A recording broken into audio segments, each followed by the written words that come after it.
Hi, good evening. Welcome to this week's edition of Sounds of the Diaspora. Artist to Artist, a conversation with yours truly, Dion Parson. I'm very excited tonight to have our guest that's going to be joining us in a few. This is someone that I've known for a while, and he's like a big brother to me, and is someone that I really, really respect in the industry. He's a musician, plays multiple instruments, trumpet, piano. He's also an educator, wonderful educator. He's an engineer. I've done many projects with him. He's a sound designer, and he's also a producer. And he's co-produced a couple of the recordings for 21st Century Band. And he's going to be joining us as we discuss some of those recording projects tonight. Please welcome to Sounds of the Diaspora, Mr. Rob Harari. Thank you, Dion. Wonderful to see you, sir. Hey, Rob, good to see you. It's only been, about 24 hours? I think I'm just waking up from that 5 a.m. airport call. Oh, man, yeah. It's always great when we can connect on the road and travel and make great music. It's really a wonderful thing. So it was good to hang out this weekend in Miami. Absolutely. And, a lot of people, oh man, I'm going to work. I got a gig. I got to fly out. And to me, it's like the vacation and the joy of being together with you and the bands, because it's such a high level of musicianship, and the cats are all so cool, that it's really just a pleasure to be with you.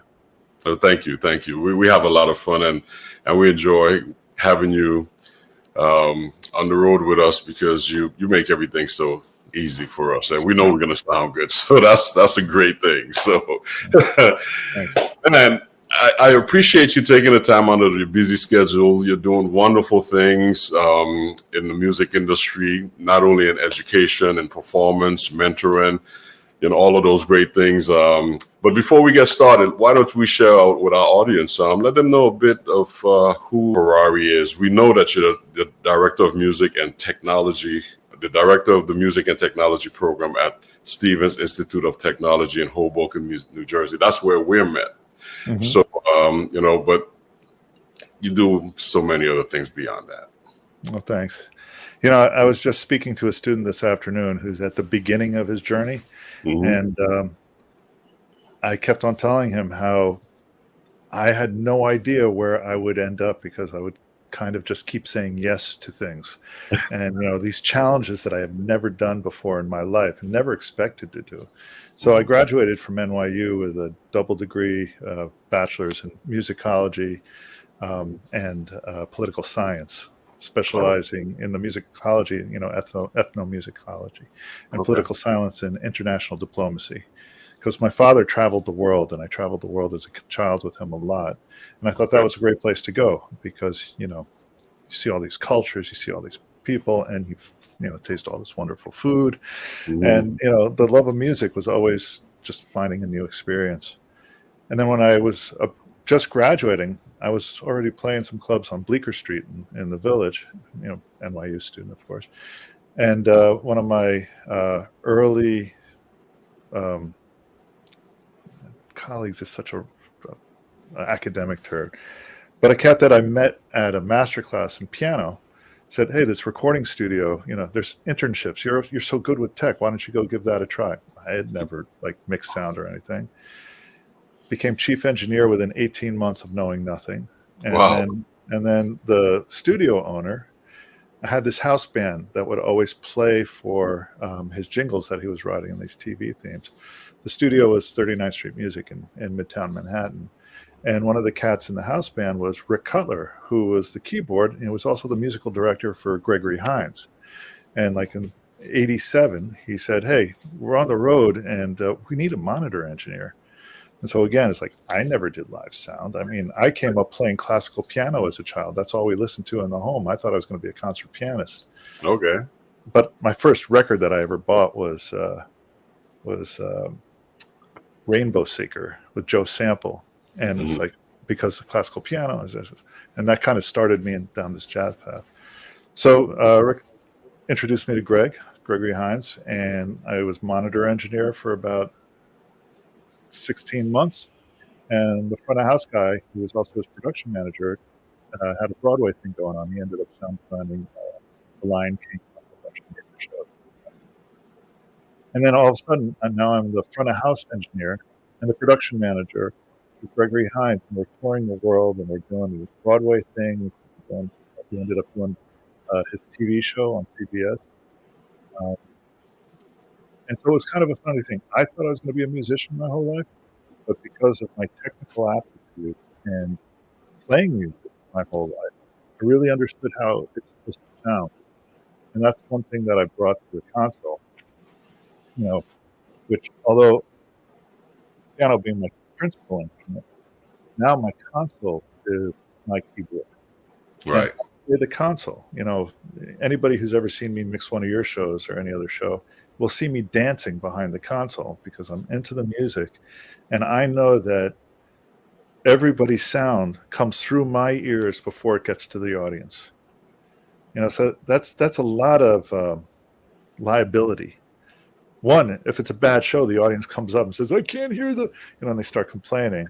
And then if the band hears that it was a bad show, oh my God, there's no safety. But it's really a love. I mean, music's always been a passion, and being able to work with super high level musicianship has always been where the technical side of me I've been just really fortunate to start sort of at the top and getting great gear and being in studios and training my ear in studios first before I went out to do live. And it's been a crazy thing. And when I ended up closing my big room, which was a big Neve studio, and pictures are still online for Harariville, that's when I ended up going to Stevens Institute of Technology. And at first I was just, writing courses for sound production. But being in a university that's a technological school that has 3 other schools other than the humanities, I started meeting really, really brilliant, interesting people and collaborating and doing like interdisciplinary research. Some of that I think is in the press for this, but it went from just understanding how acoustics affects people in the room. Like, the band could be great, but if you're in a ballroom and it's a box and there's sound bouncing off all the walls, then the experience for the audience, no matter how good the performance is marred by like the sound that's coming to their ears by the space. Right. And I was doing a show with Savion Glover, amazing tap dancer, right? He's like top of the world right now. And he's so much speed and so much dexterity, and the precision in his feet are as fast as any percussionist. He thinks of himself as the musician first and the dancer. But he's like the Bruce Springsteen of tap dance. He will play a 3-hour concert, and he likes it loud. And, what I would notice in the audience sometimes is as the concert went on and on, the excitement started draining from the hoofers, the tap dancers, and they were always on, but like the general public. And I realized at that moment that something else is happening, and that's what got me into research in psychoacoustics, where as I've been discovering, sound waves can change the chemical balance in your body, and affect you in different ways. So that became an area of research, which took me into a hospital to study the acoustics of the hospital and see how that might, like crazy chaotic sounds like door slamming 3 a.m.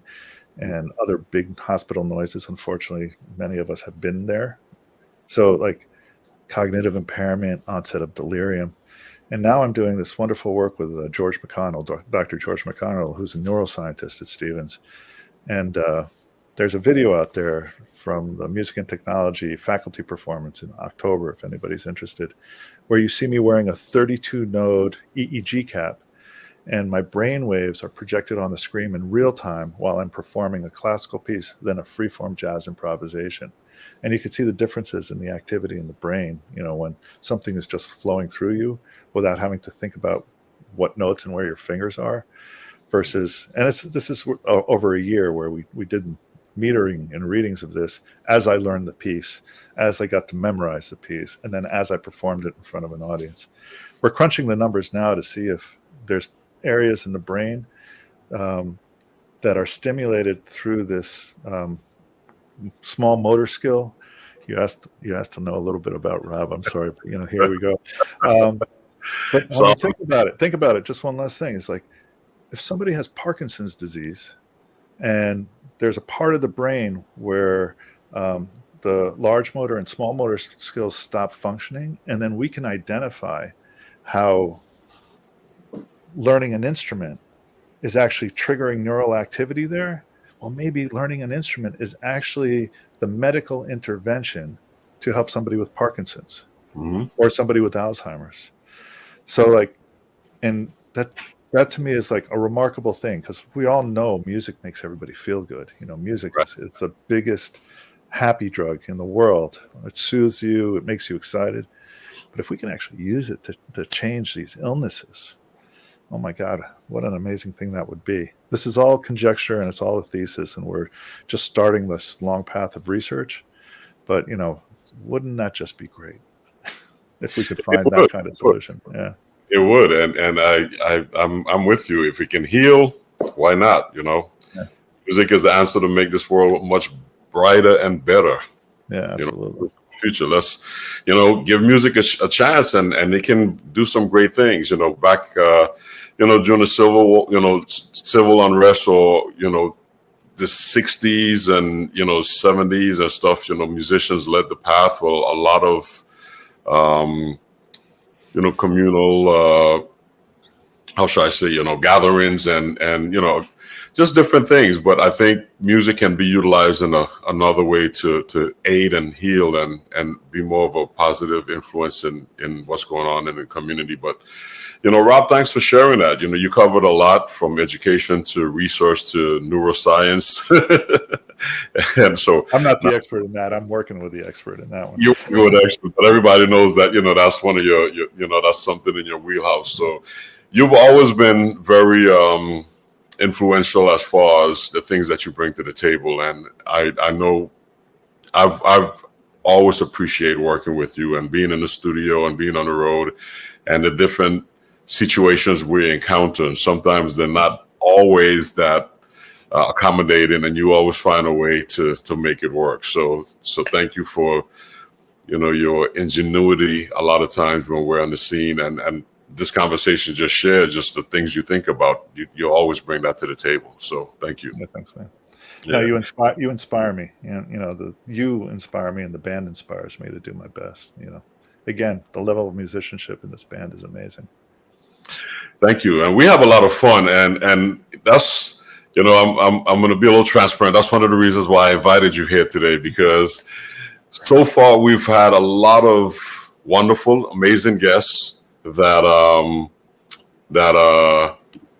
have brought their story to the table and their music to the table. And in my conversation with, some of the folks that listen to the show, they said, D, when are you going to share your music, and when are you going to share some of the things that you do and the band have done and present the band? And I've brought different band members on the show, but when I thought about who would be, best to talk about the making of the CD and the recording of the music, you came to mind immediately. And so there's twofold here. I want the audience to know who Rob Harari is, but I also, I want them to hear your side of the music as we present in the 21st Century Band, because you've been there during the process through all of it, the good, the bad, and the ugly.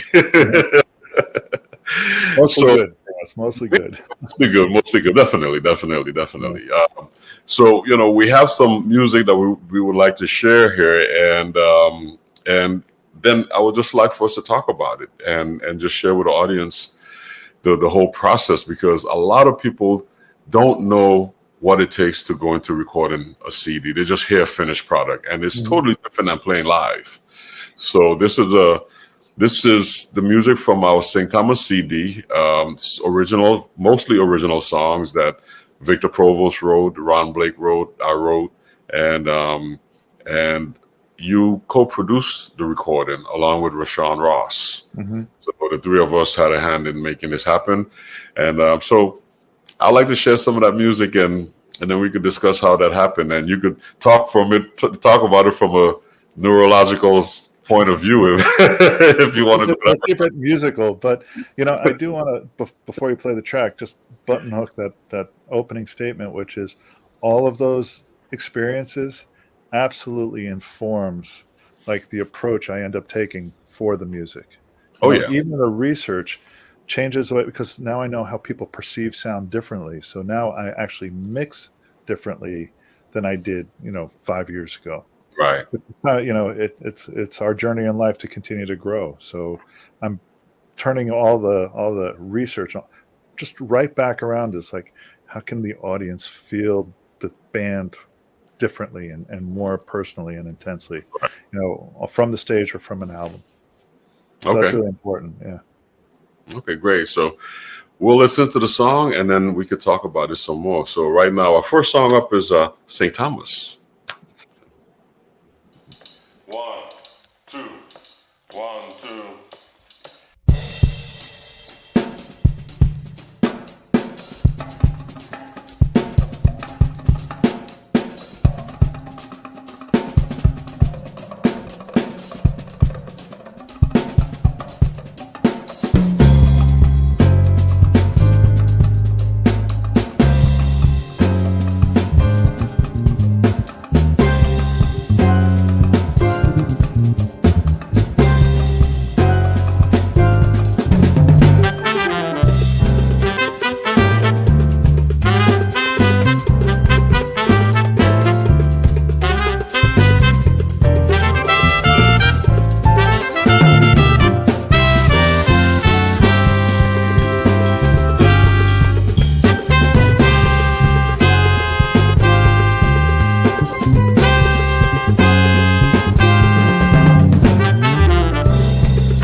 Oh man, what great memories. Good time, fun Yeah, time, good. fun time. You know, that studio is just bulldozed, Oh, unfortunately. it's Yeah, gone. it's gone. It's gone. These videos are like prime now. Yeah, that was Water Music in Hoboken, where a Wow. bunch of multi-platinum records were made over the years. Yeah, so it's beautiful to see and sort of sad at all the same time. The studio is gone. Mm, Yeah, wow. yeah. And So I I just do want to say one thing to your audience. If you really want to hear what that CD sounds like, get it, because we're listening to streamed audio, which is all compressed, and the actual tracks are amazing because they were recorded at audiophile quality. So download or buy that CD. It's not. I'm not trying to sell the CD. I'm trying to give you better music, better quality music sound. so Rob, I have a question for you. So Yeah. as we listen to the music and we watch the video, there's different instrumentation going on in there, and one of the things that people always come up to me after every performance, and they talk about a steel pan. Mm. Every group, the majority group, the traditional rhythm section, bass, drums, keyboards, sometimes guitar. We swapped out. We originally had a guitar player. We switched out a guitar for a steel pan, and we added steel pan. So Victor's playing a double role. He's actually part of the rhythm section, comping and doing different harmonic stuff, but he's also a solo player and part of the front line. But the process of mixing and blending the steel pan with the rest of the band. Can you talk about that? Because Sure. the steel pan is not a traditional instrument. It's like one of the newest instruments to be added in the 20th century. What do you think about, or what's your goal as mix and mic and mix the pan, record the pan? It's a great place to start because before working with your band, I've never recorded or mic'd a steel pan. Okay. Because we don't have a pan band up here in New York City. Maybe there is, but I've never worked with them. No, it's actually really interesting. It's a super difficult instrument, specifically the way Victor plays it, because anybody who just listened to that solo, it was just as fast, just as hard hitting, just as musical as Rashawn's solo and Ron's solo. It's not just playing like sort of traditional pan parts. That's full on, straight ahead jazz that he's playing. Mm, And the pan resonates. So when you play a lot of notes quickly, there are notes still resonating.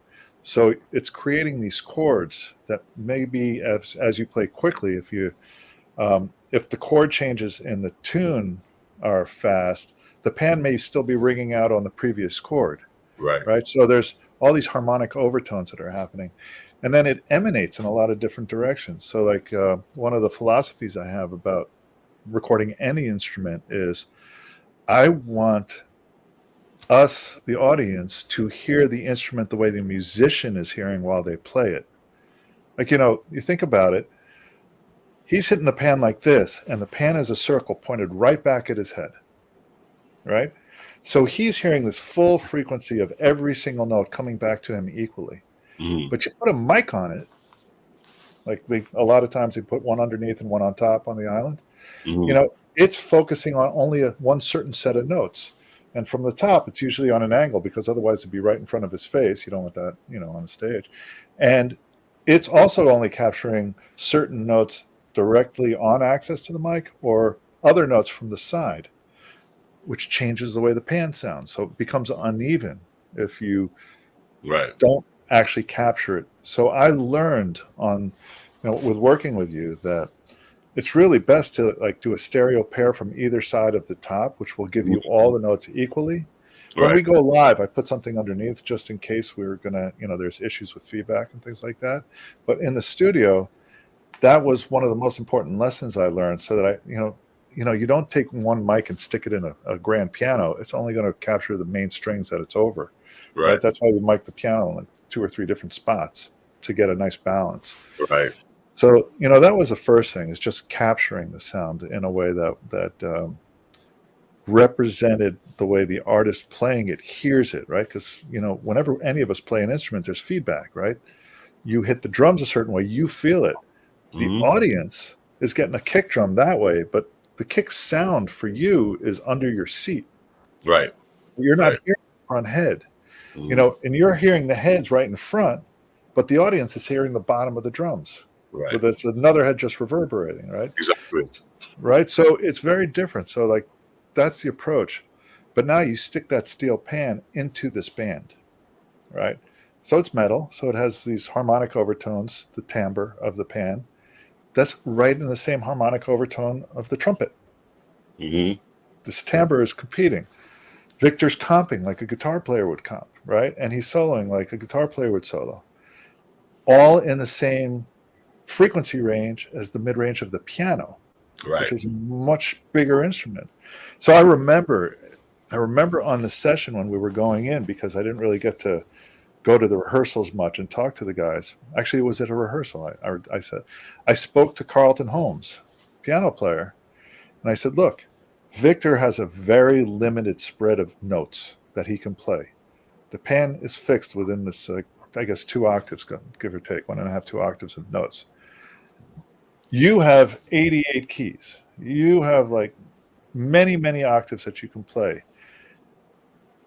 Listen once to see how it feels when you play in the same place that you would normally play, right in the middle of the piano, which is right where the pan is, Hmm. versus leaving space in there and playing around the pan and Right. spreading your hands out a little bit. Now, no engineer should ever talk to a musician about how he plays. I mean, it's kind of Right. like one of those things that you just don't do. But as a pianist and a producer, I can hear that there was a conflict between those two instruments. Hmm. And they're both such, musical players, but they're also very fast and they can play a lot of notes. So just to make a level of awareness happen, actually change the way they both interact a lot, from that point forward on stage. Anytime you listen to it now, you can feel Carlton giving space when everybody's comping for the pan. And similarly, when Victor is comping, he's trying to find areas to comp that are lower in frequency than where maybe Carlton is, Right. Yeah. right? Yeah. And then just from an engineering standpoint, the other thing that, happens is, I love our stage setup for the live thing because Carlton's all the way stage right or house left, and Victor's almost all the way to the other end of the stage. So I Mhm. can actually pan them apart.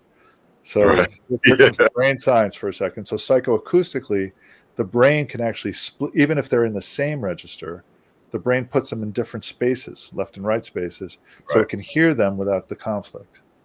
Yeah. So that's actually, you hear a little bit of that in the record as well. They're moved aside from each other. They're not next to each other anywhere in the record. Yeah. I think it's important, and I'm glad you shared the way you pan them, because for me it makes sense, and that's one of the reasons why I put my monitor behind of me all the time, because again everything is coming at me this way, and a lot of drummers put the monitor on the left or the right, and it's like the piano and the bass is coming this direction. I have the percussion over here, the horns in the front. So if I have the sound behind me, then I kind of create a surround sound and fill in from behind what's missing.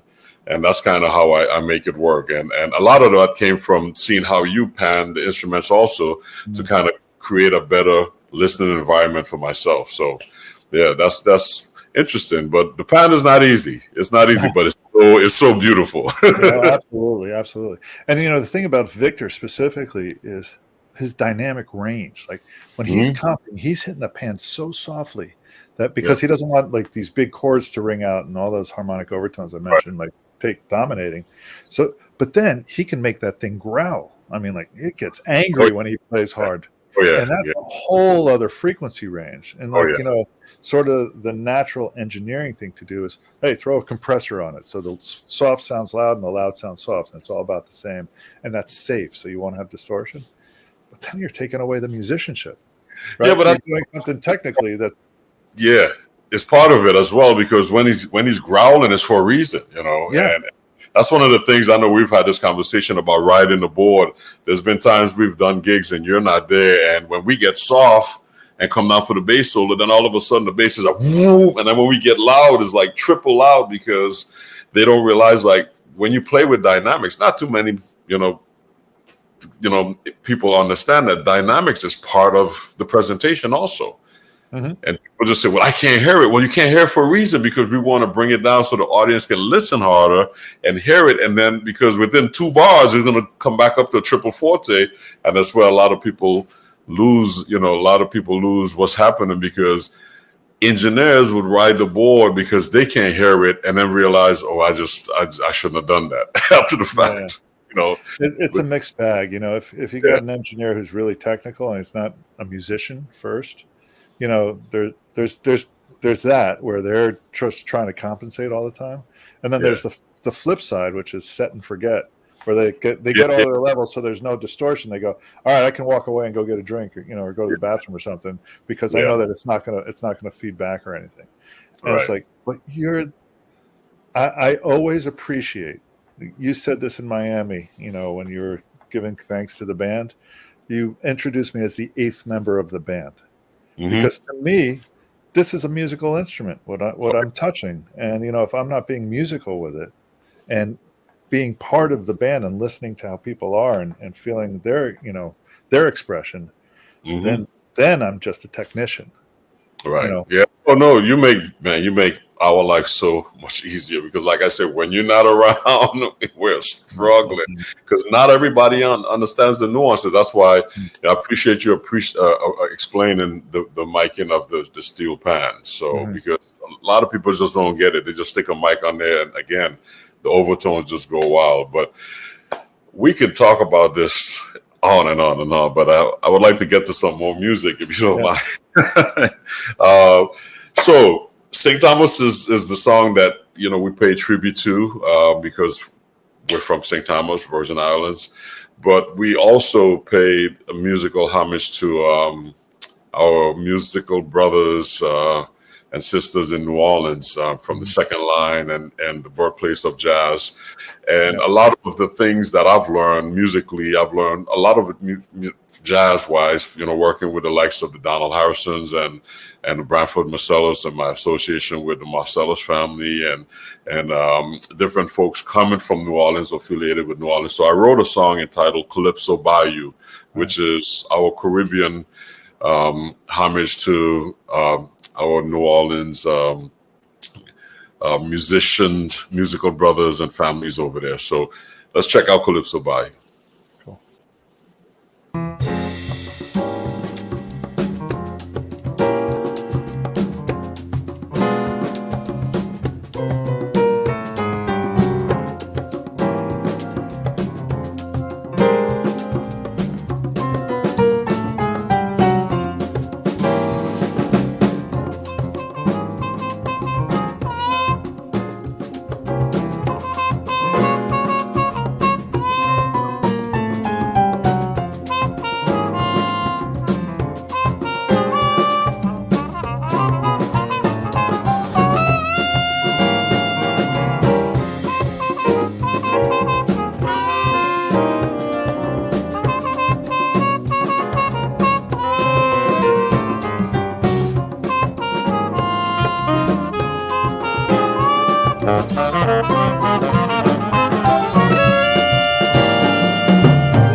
That's a fun one. Yeah, sure is.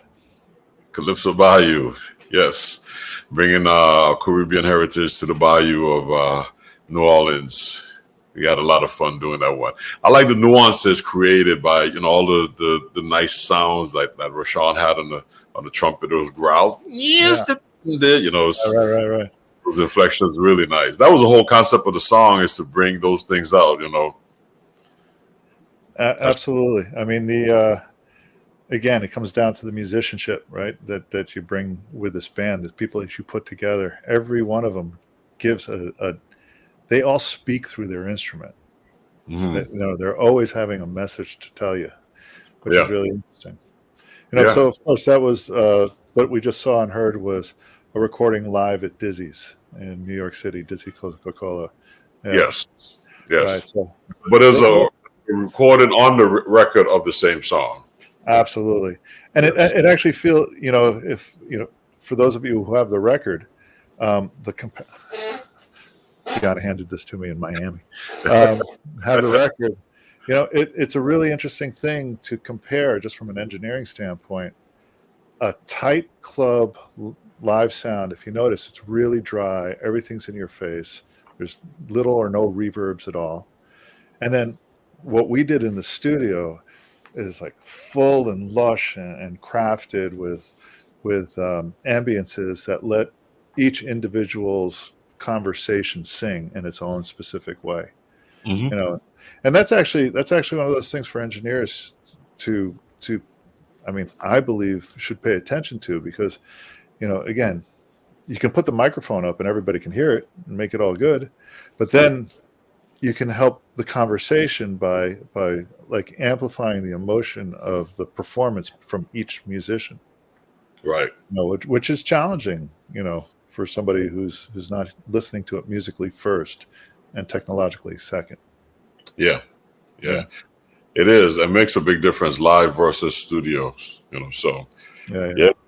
Man, it's amazing when I compare both, because I do that every once in a while. I'll pull up a live recording of a song and then listen to the album version, and musically, yes, but the sound is so different. Makes a big difference. Yeah. So we have another song that's on the recording that you actually produced and engineered, and this is a song by Victor Provost. This one is entitled "Minor Details." Yeah, minor deets. Minor deets.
Yeah, that's a really funky tune, man. I couldn't stop dancing. I'm sitting here just.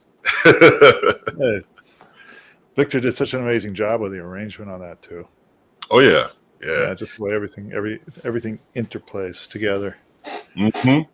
So coming off of the last track that was live and listening to this, you start feeling the depth, that we bring to the mix and like how each instrument has its place. Oh yeah. Yeah. You can hear the different layers as you listen to it, and even the pan. I heard you. When you talked about mic in the pan and listening to it in this recording, and the warmthness and how it resonated differently than the previous track. Yeah, it's really nice how everything layered. I mean, it's something to be said about your concept of just analyzing the sound palette and how everything fits together, because again, not everybody thinks like that. Trust me, I've been down that road. for sure. And when you're recording in a studio, you have so much flexibility. A lot of people just put reverbs on things, right? Like a digital effect to make it like it's a false room. It's an algorithm. But like in this recording of the pan specifically, not only did I have like the stereo miking on either side of the top of the pan, I actually pointed a couple microphones to the ceiling in the corners of the room to capture the sound of the pan bouncing off the ceiling and get that room tone, which gave it that warmth and roundness. And it kind of smoothed out all those frequencies that a single mic, would just peak out on. Right. You can hear it. It's amazing. Yeah, it's amazing. Yeah. And one of the other instruments we didn't talk about was the sabah percussion and the talking drum. Man. Yes. I'll get to that after this next track, because this next track, is very, very unique and subtle, and the audience can hear it, more, and then we'll jump into that. But I know that's one of your spots too, working with Aliyun on that. But our next track is Ambergris Caye, which is a song that I wrote from our many visits to Ambergris Caye, which is an island in Turks and Caicos, and we spent some time there. It's a privately owned island, and they used to bring us in to do amazing parties there, and it was so much fun. We used to go down there with Wycliffe Gordon, my good friend. He would bring us down there, yes, and we would hang out. So I wrote this song in honor of our many visits to Ambergris Caye. Cool.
That was Ambergris Key. Kind of remind you of like walking along the beach, but then it builds into this whole other thing.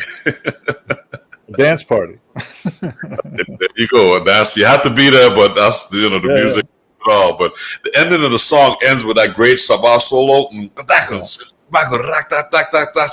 So I wanted to save this song. It's not the talking drum, but it's the Sabah. Right. But I wanted to save this song really to talk about the Sabah drums and miking those drums and recording those drums on the talking drum. What Alioune does, how do you approach that? So again, this is a musician that is literally telling a story. I mean, literally telling a story through his instrument. I remember a trip where you actually educated me to the Sabah drums and to these patterns that are a cultural statement from each family who makes the pattern, right? And once I understood that many of the rhythms that you and Alioune play together that come from Nigeria, from his family, Senegal, yeah, sorry, have such a specific meaning, in terms of what they're communicating. Right. So you could put a mic on it just like you would a conga, and it would generally pick up, all the hard hits. But Alioune plays all these small little notes in between with his fingertips that are so subtle, right? And and so the dynamic range again, from where he's playing this soft, subtle thing to where he's really just, and he's amazing. I mean, his hands are amazing because that really bright sound that he had, he's not like really killing it. I mean, you don't see him doing this, right? It's very controlled. It's very controlled. And somehow he uses the mass of his hand in a certain different feeling that just makes the skin pop, and it gives you that brighter sound and that louder sound. So generally what I do is I don't take it from the top like most people would do a conga drum or something like that. I take it more from the side, like I put microphones sometimes on your snare, because you do such subtle work, and then you're also like giving it a snap. So with Alioune, I'm trying to catch her, and then he's literally playing all the different tones of the head at the same time, right? For those of you who don't know, when you get closer to the rim of the drum, it's a much higher pitched and brighter sound than the center of the drum. And he's also working the head as he's playing it to give you the different pitches. So it's really more of making sure I catch the detail and leave the headroom so that when he goes hard, it sings nicely. But when he goes soft, really not to lose the intimacy of how he's approaching this conversation. And it's a conversation for him. Yeah. Right. I don't know if we're going to have time, but if we get to Nights at the Round Table, that's everything in terms of, that's probably the most complex part of mixing our your band and our show, is you both are playing in unison and then counter rhythms to each other. Right. And it's the heads are all in around the same pitches, except when you go down to the floor and obviously the kick. And the way the interplay happens requires a lot of thought to the engineering, like the exact pan placements of everything so they don't step on each other. And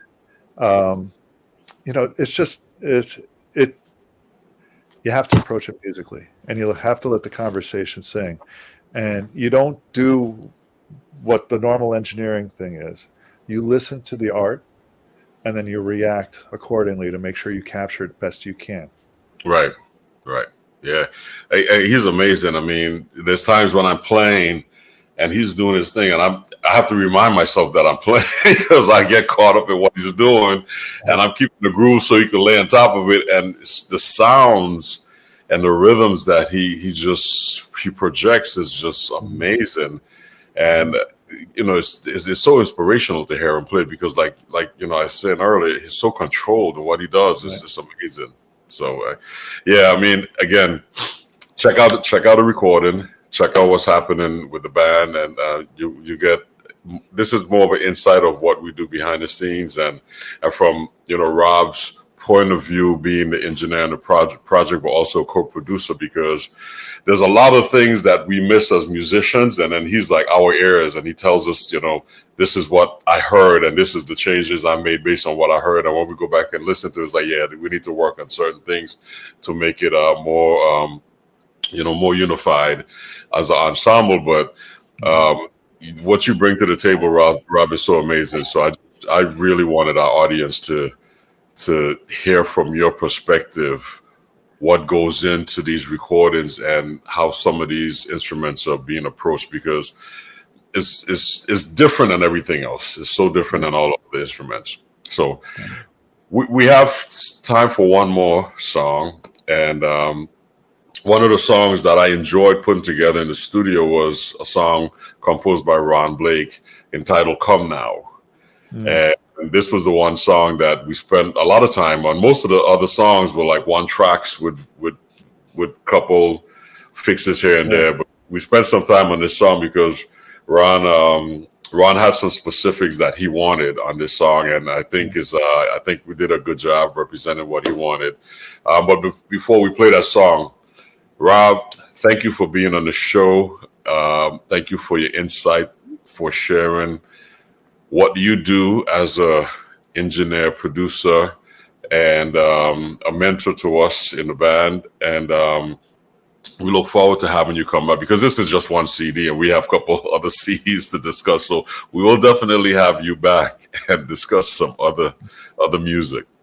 Well, thank you, Dee. It's, I love this band. It's always been an honor for me to work with you, and I love the challenge. I mean, it's a challenging band to figure out, for recording and live, and that just makes my life even that more interesting. And then it's all filled with love. So, thank you for the honor and the privilege of working together. It really means a lot. Thank you, Rob Harari.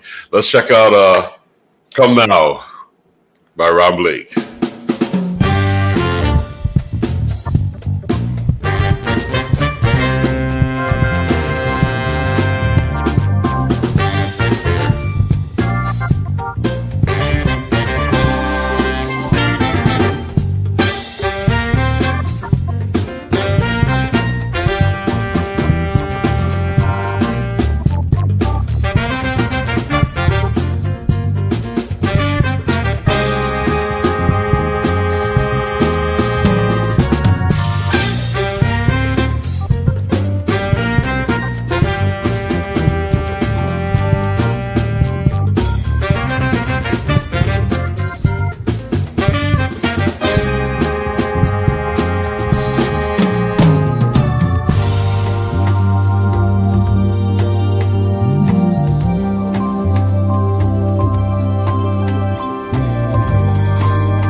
That was Come Now by Ron Blake, performed by 21st Century Band.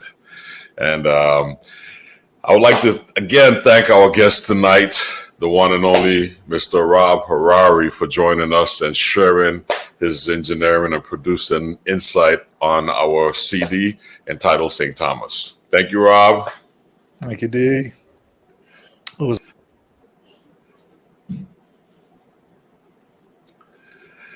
And we look forward to our special guest next week as we bring to Sounds of the Diaspora my good friend, steel pan player. We talked about him tonight from St. John, the one and only Mr. Victor Provost. Join us next week as we present steel panist himself, Mr. Victor Provost. See you next time. Thanks for joining the show. Good night. JBH Boutique Care offers you a unique exclusive membership in our nationwide concierge medical services network. Hi everyone, I'm Dr. Judine Bontemps-Hill. I'm double board certified in family and obesity medicine. We pair exclusive personalized care with accessibility and convenience. A better way for you to receive immediate quality medical care. Whether at our main Orlando, Florida office, traveling across the U.S. or visiting the States, we bring you the best medical care without waiting for an appointment. Become a member today by calling 407-234-5282 or visit us online at jdhmeg1.com.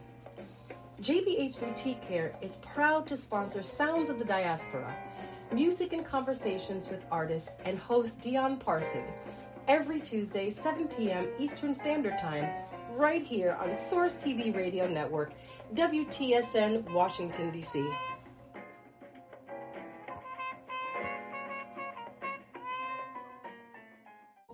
JBH Boutique Care offers you a unique exclusive membership in our nationwide concierge medical services network. Hi everyone, I'm Dr. Judine.